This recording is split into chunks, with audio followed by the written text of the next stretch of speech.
death. One of the biggest problems they endorsed.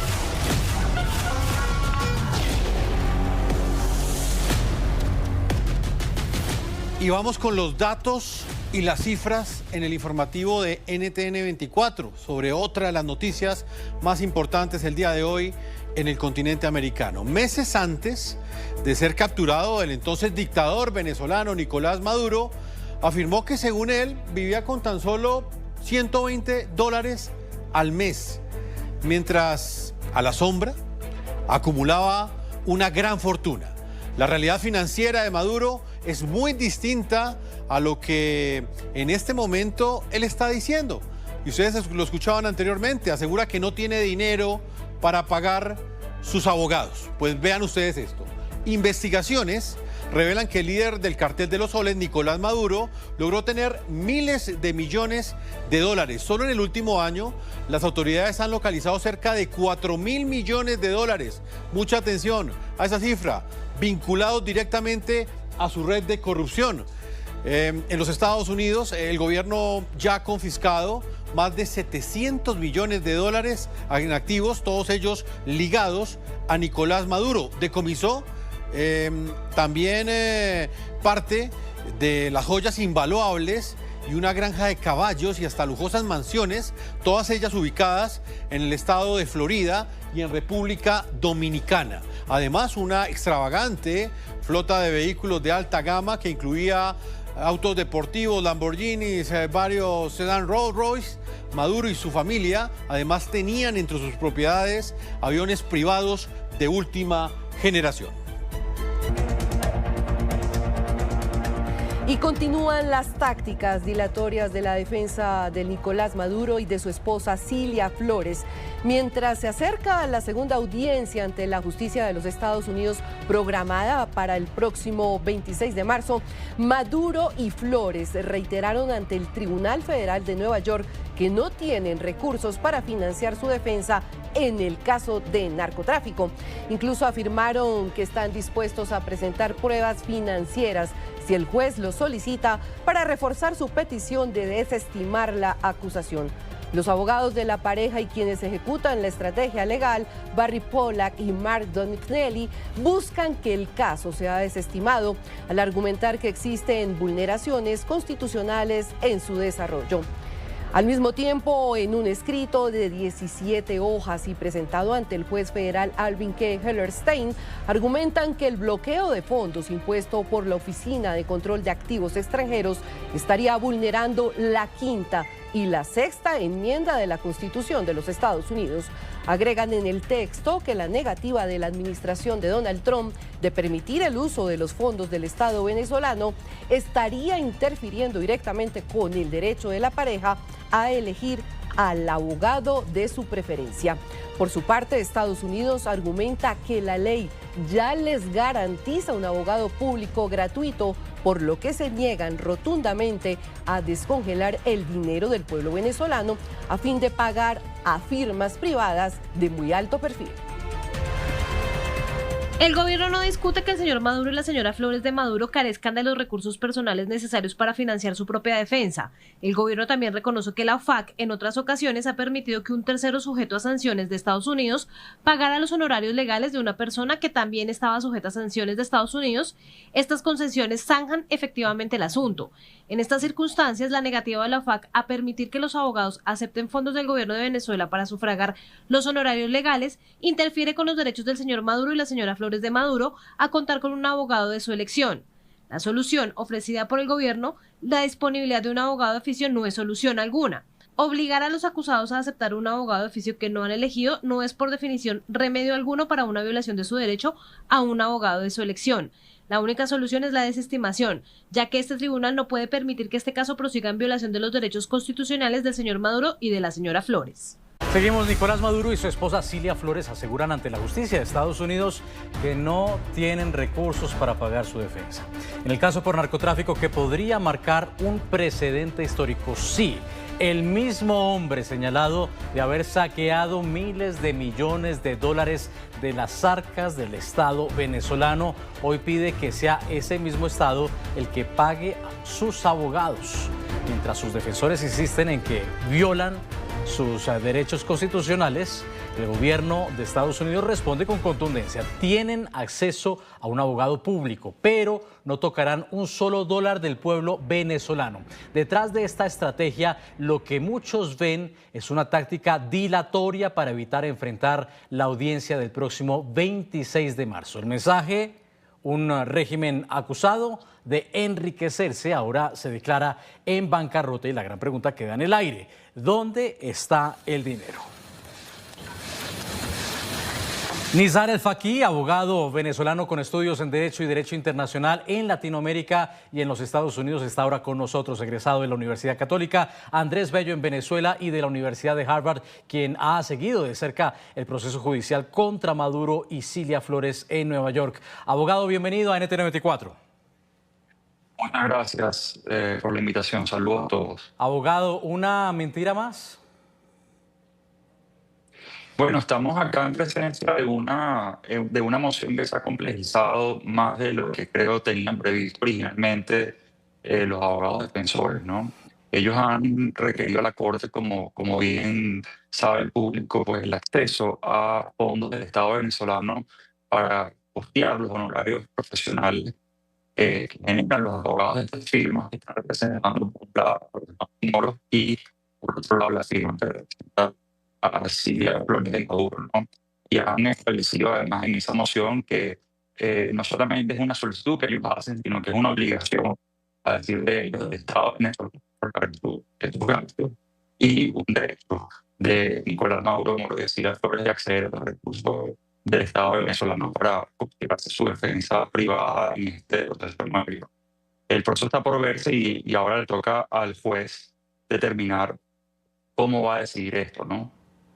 Y es que es una completa paradoja si tenemos en cuenta que estamos hablando de esta pareja que durante años se dedicó a saquear los recursos del Estado de Venezuela, los recursos de Venezuela en sí, los recursos naturales, y por supuesto también ha estado en el medio de acusaciones del tráfico ilegal de oro, del tráfico ilegal de drogas y sustancias ilícitas, pero además, y algo que resulta descorazonador para las familias de presos políticos en Venezuela, es la defensa.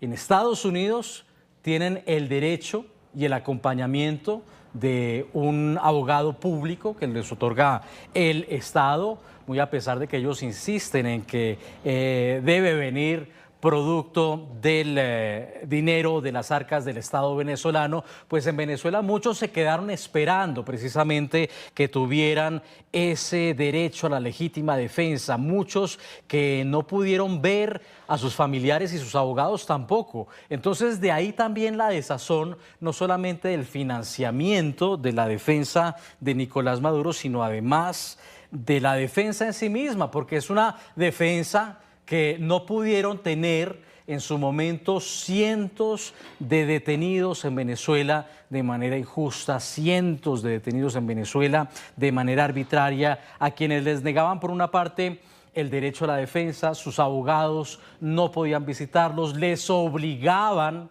y esto sí es así, a diferencia de lo que sucede en Nueva York, a tener un abogado público que por supuesto no responde a los intereses de la familia, no respondía a los intereses del cumplimiento de las leyes, de las garantías mínimas básicas. Y recuerdo precisamente en conversación o los diálogos que ha tenido precisamente nuestro abogado invitado el día de hoy, Nizar El-Faqih, después de asistir a la primera audiencia de Nicolás Maduro frente a la justicia, pues él contó cómo estando frente a Maduro en su declaración, vio cómo cambiaba el rostro cuando el juez lo increpó. En ese primer encuentro, Nicolás Maduro intentó presentarse como un hombre desafiante, insistiendo en que supuestamente había sido víctima de un secuestro, que contaba con legitimidad presidencial, muy a pesar de que las actas habían demostrado que no había ganado las elecciones presidenciales de 2024, y luego el juez lo puso en su sitio, le dijo: este es un sistema independiente de justicia, y ya Nicolás Maduro entonces cambió de aspecto y lució más de alguna manera aplacado. Abogado El-Faqih, ¿Usted cómo entiende esta paradoja que estábamos narrando precisamente, no solamente por el saqueo de los recursos públicos de Venezuela, insistiendo en que ahora no tiene dinero, pero además en la polémica alrededor de la defensa pública? Porque es que en Venezuela muchos son forzados a tener un abogado de oficio si es que se los dan, porque en otras tantas ocasiones simplemente les niegan el derecho a la defensa. Sí, bueno, y hay que empezar por lo primero, ¿no? Cuando los abogados defensores, en este caso, alegan que existe una obligación por parte del Estado venezolano de sufragar esos gastos, confunden la legislación venezolana, que en todo caso no es la que aplica en la Corte de Distrito Sur de Nueva York, pero la legislación venezolana en cualquier caso establece una obligación del Estado venezolano de sufragar gastos para la representación legal de la República y de las entidades del Estado. En ningún caso establece la legislación venezolana una obligación para sufragar los gastos de la defensa privada que una persona que esté siendo acusada penalmente en el extranjero decida sufragar o decida contratar para ejercer su representación legal en esa corte. Eso no es, por tanto, ni una obligación del Estado venezolano, ni tampoco un derecho de Nicolás Maduro Moros ni de Cilia Flores de Maduro. Pero además, efectivamente, ellos no solamente aducen que tienen este derecho a acceder a los fondos del Estado venezolano para financiar su defensa privada, precisamente evitando contar con defensa pública, que es lo que están tratando de evitar y lo que pareciera pudiera ocurrir un desenlace en los próximos días, sino que además han manifestado ante la Corte que ellos carecen de recursos propios para poder financiar su defensa. Porque en este proceso el gobierno estadounidense y la fiscalía que lleva el caso le ha dicho al juez que ellos tienen la oportunidad de indicar si tienen fondos personales, dónde tienen esos fondos personales y a esos efectos se puede establecer un proceso para autorizar el uso de esos fondos personales para sufragar los gastos de abogados en caso en que se pueda demostrar el origen y la legitimidad de esos fondos, ¿no? Y ellos han dicho que no, que ellos carecen de fondos propios para costear la defensa. Entonces, esto se ha transformado en lo que debería ser un proceso ordinario de designación de una defensa o de recurrir a la defensa pública, como hacen la mayoría de las personas que son procesadas penalmente en el Distrito Sur de Nueva York, que los costos para contratar abogados privados realmente son exorbitantes, se ha convertido pues en toda una moción que ya ha consumido más de 2 semanas y media de proceso judicial y que posiblemente consuma unos días más o quizás unas semanas más antes de conocer una decisión definitiva en el caso, ¿no?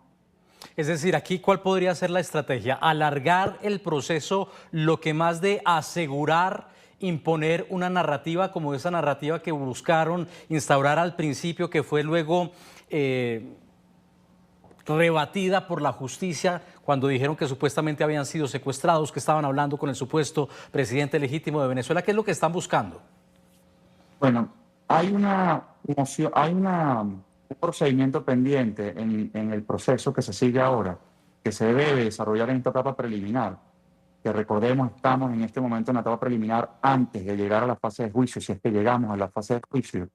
En esta etapa preliminar ya hay una orden que emitió el juez el 5 de enero, el mismo día de la audiencia, en la que se establece que la Fiscalía debe empezar el proceso de revelación de las pruebas.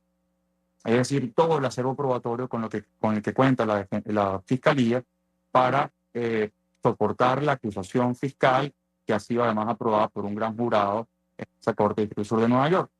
Y ese proceso, que es muy importante y que además va a llevar meses por el acervo probatorio sustancial que hay en este caso, que lleva muchos años de sustanciación, no ha avanzado, entre otras cosas, porque la defensa, en lugar de enfocarse en analizar ese acervo probatorio y en enfocarse en avanzar en ese proceso de revelación de las pruebas o discovery, como se llama en el proceso judicial penal estadounidense, se ha enfocado más bien en presentar mociones de índole procedimental, aún sabiendo que tienen una poca probabilidad de éxito, todo lo cual indica que estarían tratando de evitar llegar al fondo del asunto, al debate sustancial, que es lo que está buscando el juez en este caso, que es el debate de las evidencias para demostrar si hay o no culpabilidad. Hasta este momento no has visto un pronunciamiento de la defensa sobre la culpabilidad o la inocencia.